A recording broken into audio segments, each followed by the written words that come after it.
صباح الخير.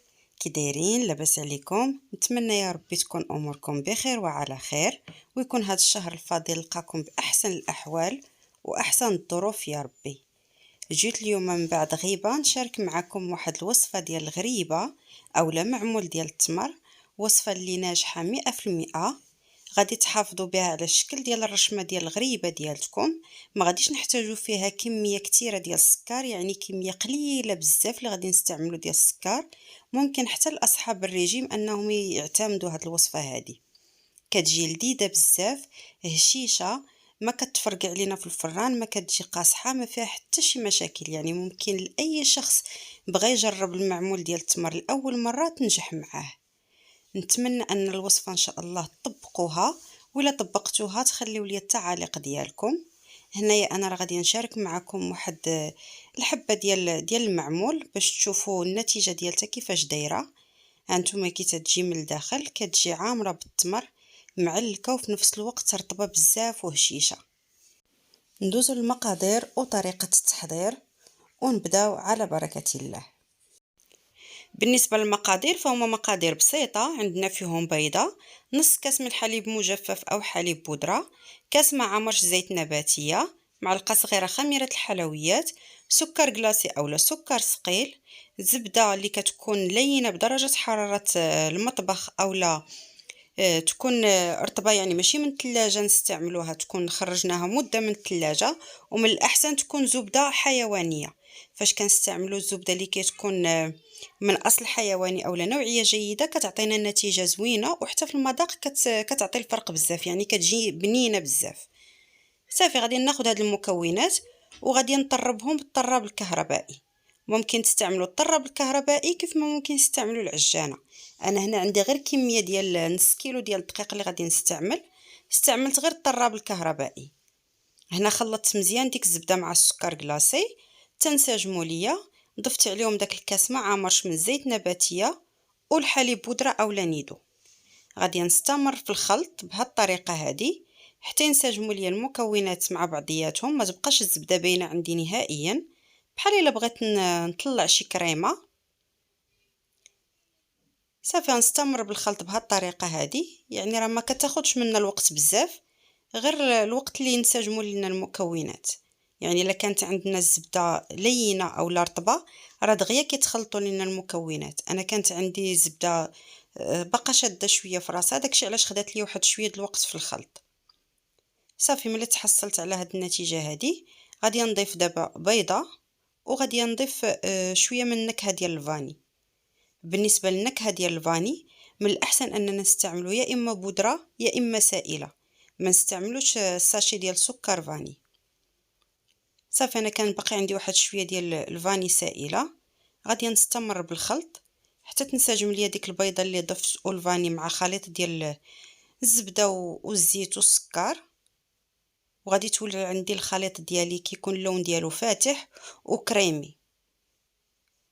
صافي فاش غادي ينسجموا ليا المكونات كاملين مع بعضياتهم ونتحصل على بحال شكل ديال الكريمه، غادي نتوقف على الخلط وغادي نضيف الدقيق.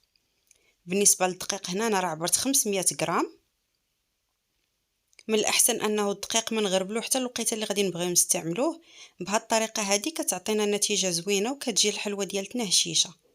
هنا راه شفتوني استعملت راس معلقه ديال خميره الحلويات. صافي غادي نغربل الدقيق ديالي وغادي نخلط في هذه المرحله هذه غير بالسباتول. صافي هنايا كيكون عندي الخليط ديالي باقي سائل نوعا ما، يعني مازال ما ندمجش ليا الدقيق مع الخليط ديال الزبده. داكشي علاش غادي نستعمل غير سباتول اولا تستعملوا شي ملعقه خشبيه. غادي نستمر بهذا الشكل هذا. بالنسبه للكميه ديال الدقيق راه كتختلف من دقيق لدقيق كيف ما كنعرفوا جميع، يعني كاين دقيق اللي كيشرب كاين دقيق اللي لا، ولكن الكميه راه ما كنضيفوش زعما شي فرق كتير ما بين 50 غرام حتى 100 غرام. بالنسبه لي انا هنا فاش درت هاد نص كيلو ديال الدقيق اولا 500 غرام ديال الدقيق، كيف ما غادي تشوفوا معايا العجينه ديالتي كانت مازال كتلصق. داكشي علاش ضفت تقريبا واحد 50 غرام ديال الدقيق، غربلتها حتى هي. وفي هذه المرحله هذه غادي نلم العجينه ديالتي غير بصبعان يديا، يعني هاد العجينه هذه ما كتعجنش غير كنلموها. نحاولوا اننا ندخلوا الدقيق مع باقي المكونات باش نتحصلوا على عجين اللي كيكون متجانس. صافي بهذا الشكل هذا كيف ما كتشوفوا، بحال الا كنقلبوا الخليط ديالنا غير من التحت للفوق، نحاولوا انه الطحين ديالنا كامل يدخل في داك الخليط، تنتحصلوا على عجين اللي كيكون لين. هنايا راه غادي نشارك معكم القوام ديالو، غادي يبان لكم العجين بحال الا ناشف، هو راه ما ناشفش، بالعكس خصو يكون بهذا الشكل هذا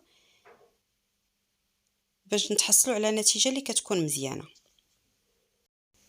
بالنسبه للحشوه غادي نستعملوا هذا التمر اللي كيكون واجد، الا ما بغيتوش تستعملوه ممكن تستعملوا التمر اللي كيكون رطب، بحال مثلا داك التمر السكري كيكون ساهل في الاستعمال ديالو، يعني غادي تحيدوا ليه غير العظم وتحاولوا تحيدوا ليه شي شويه من ديك الجلده ديالته وتخدموا به. انا هنا استعملت 500 غرام، غادي نضيف عليها كذلك واحد الكميه من التمر، كانت عندي تقريبا واحد 200 غرام ديال التمر اللي كان عندي مخلط من قبل فيه شويه ديال الزنجلان والقرفه، وغادي نضيف معاهم واحد 2 معالق كبار من الزبده. غادي نعجن هذا الخليط ديال التمر ديالي وغادي نبدا نشكل منه كويرات. بالنسبه للقالب اللي غادي نخدم به، غادي نخدم بهذا، جاني ساهل في الخدمه وحتى الرشمه ديالته كتجي باينه، يعني راه كيتباع عند مالين لوازم الحلويات، كيكون ساهل في الخدمه ديالته. صافي هنا ناخذ غير شويه ديال الزيت بحساب التمر ما يبقاش يتلصق ليا في يديا، وغادي نحاول انني نشكل كويرات بهذا الشكل هذا، يعني تقريبا قياس صغير من المشماشه، قياس يكون صغيور واحد شويه، تقريبا واحد 10 غرام. صافي غادي نصاوب كويرات وغادي نبدا نجيب العجينه ديالتي ونلبسها بديك الكويرات ديال التمر وندوزها في الطابع. بالنسبه للطريقه ديال الطابع راه سهله بزاف، يعني ممكن لاي شخص واخا يكون مبتدئ انه يخدم بهذا القالب هذا. صافي كيف ما كتشوفوا ها هو الشكل ديال العجينه من بعد ما وجدات. غادي نحاول انني ندير في هذيك الكويره ديال التمر ونصوبها بحال الشكل ديال الغريبه كيف ما موضح معكم، هكا الطريقه.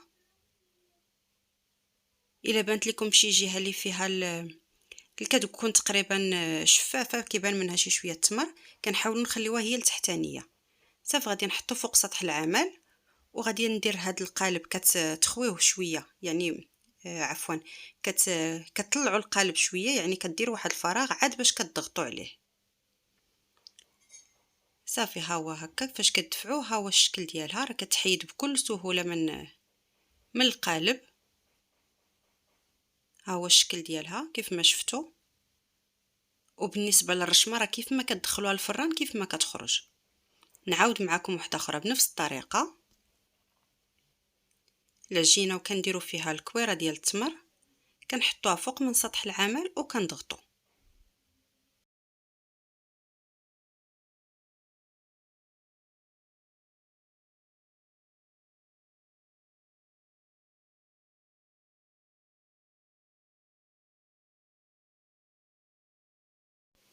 بالنسبه لهذه ما وريتهاش لكم، غادي نشارك معكم واحده اخرى غير باش نوضح لكم الفكره لا اكثر.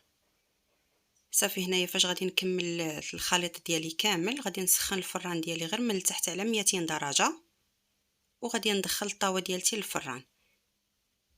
بالنسبه لطريقه الطهي راه مهمه في هذه الحلوه هذه، يعني الفران يكون سخون من قبل على 180 درجه. نحطوا الطاوه ديالتنا في الرف الوسطاني حتى كتحمر لينا الحلوه ديالتنا مزيان من التحت، عاد كنشعلوا عليها من الفوق باش تحمر لينا حتى من الفوق. صافي هو الشكل ديال الحليوات ديالنا. الا بغيتو تحصلوا على شكل اللي يكون موحد، من الاحسن انكم تستعملوا الميزان. انا هنايا ما خدمتش بالميزان، خدمت غير عيني ميزاني، يعني غير قدرت وصاوبتها.